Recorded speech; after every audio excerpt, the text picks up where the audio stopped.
Yippee! BMW R 12G/S in the off-road test. What does the average rider say, and what does the pro say about BMW's retro Enduro?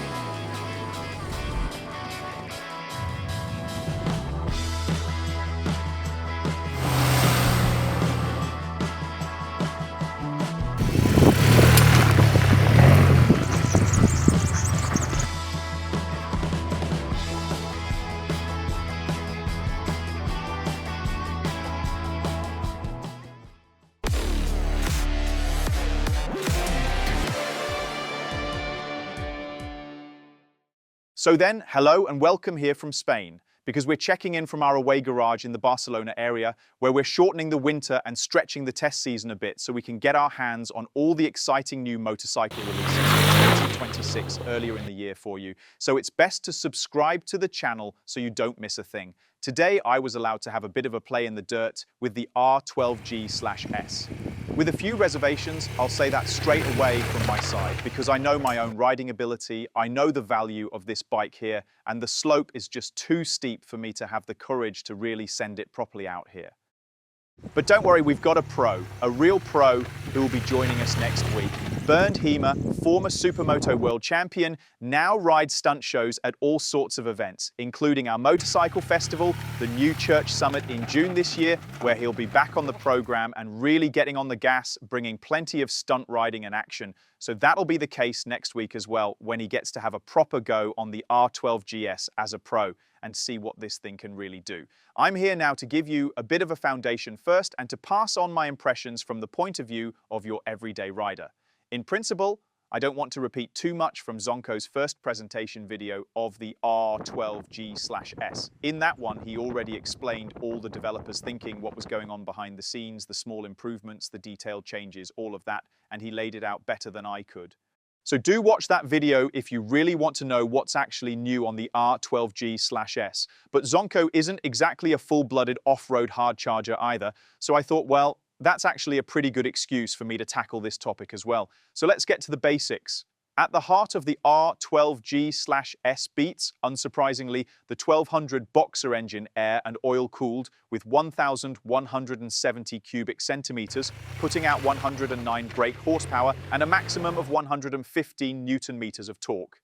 Oops! And the bike moves straight away when I mention its beating heart, because this engine, known from all the old GS models, is something I honestly find amazing these days in terms of how it's technically possible to take an engine that is in the end quite old and carry it through to the present day with modern emissions regulations and, of course, in combination with all the modern electronics we've got on board here, ride-by-wire, cruise control, lean-sensitive rider aids, that it's compatible at all.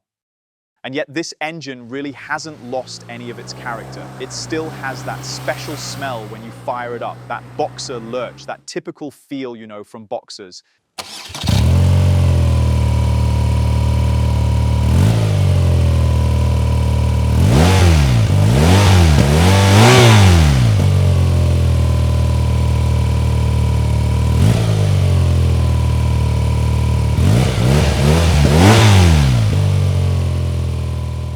Especially now with the latest Boxer generation in mind, the 1300 Boxer. This Boxer is a very welcome contrast because the more dynamic, more modern Boxers have lost a bit of that old raw Boxer character. And here in the R12G/S, it's still at work just like it used to be, just as it should be. All of that is paired with a steel tubular space frame and with genuinely long travel capable suspension units. At the front, an upside down fork with 210 millimeters of travel, fully adjustable. At the rear, a Marzocchi shock with 200 millimeters of travel, fully adjustable. We've got a 15.5 litre tank. Altogether, the bike comes in at 229 kilos, ready to ride. We've naturally got shaft drive, nice and prominent. And alongside the beautiful retro styling, we've also got the Enduro Pro package on board here. What does that mean? It's a package you really need if you want to make it properly off-road capable. You get handguards, a hefty engine bash plate, off-road ready footrests. Above all, I mustn't forget the off-road tyres and the bar risers. But the off-road tyres, Michelin Anarchy Wild. And not only that, BMW even goes one step further, because the wheel dimensions are adjusted as well. We stay with 90/90/21 at the front as standard, but at the rear we get an 18-inch instead of a 17-inch rim, and that gives you even more choice for genuinely serious knobblies. So let's finally get to the riding impressions. Right, as I said from the outset, I rode it in light terrain. At most moderately light terrain, there are good reasons for that. What do I mean by moderately light terrain? Gravel roads, dirt tracks, and here in Spain, there are far more options than back home that you can legally just ride on. In some places, maybe a bit washed out, with some slightly deeper gravel, but nothing dramatic. Even so, I think I can still form a solid overall impression of the R12G/S, and it surprised me because, although it obviously plays heavily on nostalgia, pushes strongly into this retro space, and can't really be seen as a hardcore off-road machine, it still offers, for example, a very, very well-suited off-road riding position. There's properly loads of room here.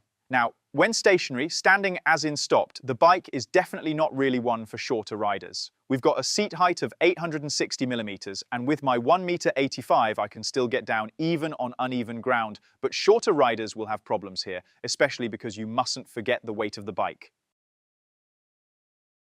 Yes, the Boxer helps by keeping the center of gravity low, but even so, it doesn't take much, and you get those awkward moments here and there where it feels like it's about to topple over while standing still. With better riding technique, of course, that becomes less of an issue again, but this is not an easy bike to handle, that much is clear. Once you do get rolling though, and stand up on the pegs, you notice straight away, oh, this fits really well. If you're standing properly on the balls of your feet on the footrests, your knees sit exactly in the right place at the widest point to grip on when needed. At the same time, you've got loads of room both forwards and backwards. I also find the distance from the footrest to the handlebars extremely comfortable for an active standing position, and on top of that, there's a very wide steering lock and plenty of space.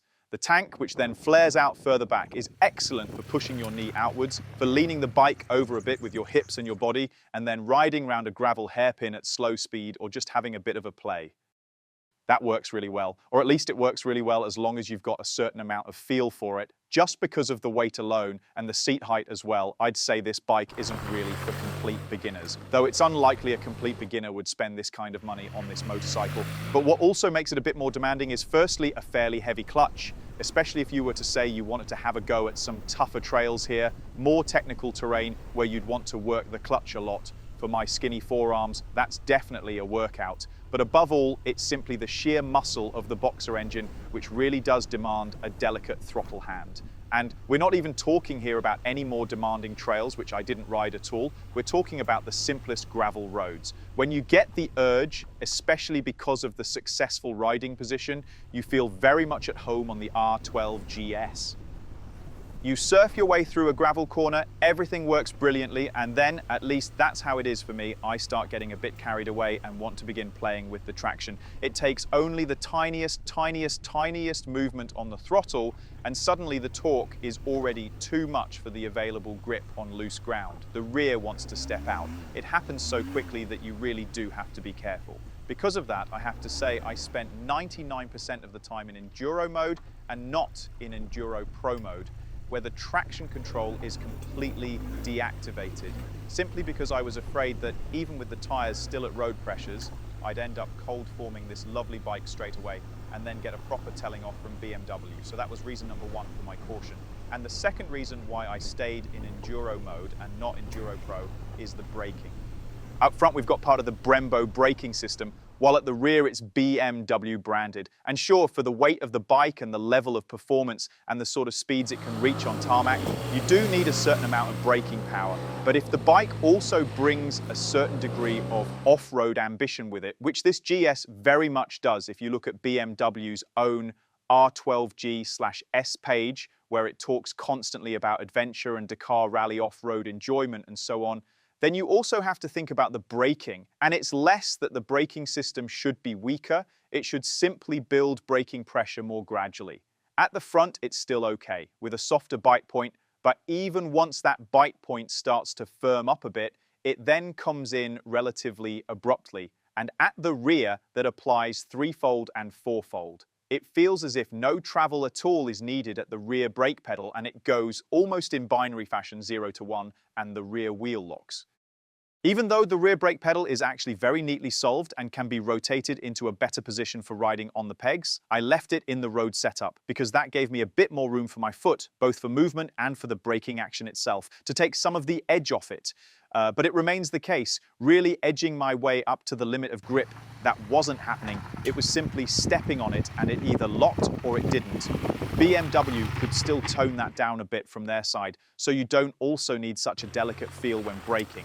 But once I'd got the first few kilometers of gravel and dirt out of the way, I also started to settle into a proper feel-good rhythm with the R12 GS. In ergonomic terms, that had really been there from meter one anyway.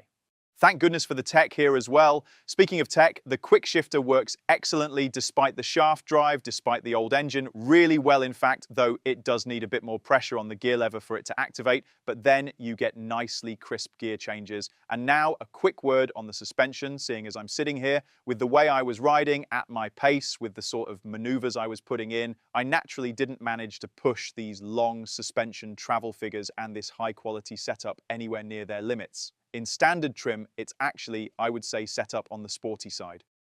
Still compliant enough that you can sit down on a flat gravel section and those basic bumps get filtered out nicely. But you can, of course, tell that BMW also wanted to offer enough reserve and bump absorption here for those who want to let it loose a bit. It's definitely set up in such a way that I'd say with confidence, you could probably get the R12 GS a little airborne as well without it immediately bottoming out completely. Even on tarmac, it was also the case that you could brake hard right into the corner. You got a good feel for these tires, for the level of grip on the road, so there was good feedback there as well. That's why I'm obviously very curious to hear what the Pro has to say, because he's going to push the whole machine much closer to the limit, and especially with the suspension, he'll be able to see more clearly what happens when you really start throwing it in hard. So I'd say that's enough from me, and let's switch over to Bernd. Today I rode the first few meters on the R12 GS, and yes, here with the Enduro package, so with the 18-inch rear wheel where you can fit really good off-road tires. And yes, that was my first test of how the bike rides off-road. I have to say, it simply got that boxer character, and it's genuinely great fun riding it off-road. And we were out on fast gravel sections, a few potholes, some water crossings, a few technical bits. And I have to say, at slow speeds, I personally feel more comfortable with big boxers because I simply have more feel for the bike. Typical BMW, there are also riding modes, and here we've got a rain mode, a road mode, and the enduro mode. In that one, ABS is active on both wheels, and with Enduro Pro you've got the option of having no ABS at the rear, which allows all sorts of playing about, and that too is typically BMW and done really well, the ABS calibration. On many bikes, as a very experienced rider, you often find yourself wishing you could switch the ABS off at the front. Here, I have to say there are very few situations where the ABS at the front cuts in while you're in Enduro Pro mode. And that's how I was riding. I then switched the traction control off in between as well. So that drifting naturally became a bit more fun too, simply because more wheel spin was possible. And you've got that option, traction control off, Enduro Pro, and you'll have proper fun off-road. But in terms of its setup, the bike is genuinely great fun. Adjustable suspension too, so I have to say it's definitely worth taking out for a test ride. And I'd really like to take this bike out on a bigger route and see exactly what else it can do. That would be exciting. There you have it. The layman's opinion and the pro's opinion bring us to a conclusion, and in doing so also to the third reason why I was a bit restrained with my off-road riding on the R12 GS. Normally, I'm not exactly known for taking it easy on machinery, but when the machinery as it stands there costs 22,095 euros in Austria, then I absolutely do hold back. And I think that's also one of the main reasons why this motorcycle will, at least in part, continue to have that image of a retro poser bike for riding to the ice cream parlor rather than a big adventure machine, simply because the relationship between potential damage and price is a bit too extreme. Especially when you look at it. In standard form, it costs just under 17,000 in Germany and just under 20,000 in Austria as a baseline, so to speak. then at a minimum, I'd say you need to add the Enduro Pro package in order to call it off-road capable. And then in Austria, we're already at the 22,100 mentioned before. And then you look at it, and there's still a lot left exposed here. The handguards are only plastic, the header pipes down there are completely exposed, one simple drop, and the cylinder heads are guaranteed to take damage. And maybe the beautifully designed steel tank as well. There are a lot of parts and edges on this motorcycle that are vulnerable to damage, and at the same time, at this price point, repairs are going to be expensive as well. Of course, if money is no object, then you can do it. But for most people out there, I think the cost factor alone will make sure this bike only ever sees minimal adventure. But maybe I'm wrong. Your opinion in the comments now. Who do I see the R12G/S appealing to? I think it speaks to three types of rider. First, the old R80GS nostalgic, the rider who was already out on one back in the 80s and 90s and now says, right, I just want to ride this reinterpretation, this new edition of the legendary old GS, then by all means, because that is pretty much exactly what it is. Secondly, retro enthusiast with a bit of gravel road ambition who say, I'm not getting on some modern sharp-edged machine, it's not even nice to look at. They want classic, traditionally inspired shapes, but still want to venture now and then onto light off-road terrain where the chance of crashing is low enough that the financial risk remains bearable. It is exceptionally well suited to that as well. Or else for travel enduro riders who also say, right, I've had enough by now of this oversaturated adventure bike market with the bulky front ends, the angular bodywork and plastic everywhere. No, I'd rather have something more classic. I can do without some wind protection, but still have long travel suspension underneath me for poor roads and gentle off-road use, a strong engine to carry me along with real punch, whether solo or two up, and that very good balance between performance and comfort and an upright riding position. So in that sense, it's also very much positioned in that travel enduro niche. So that would be my assessment, and I'm keen to hear your opinions. If you enjoyed this video, leave me a thumbs up, and that just leaves me to say, do check out the other videos from Spain as well. Thanks for watching, and hopefully we'll see each other again soon. Take care, and bye for now.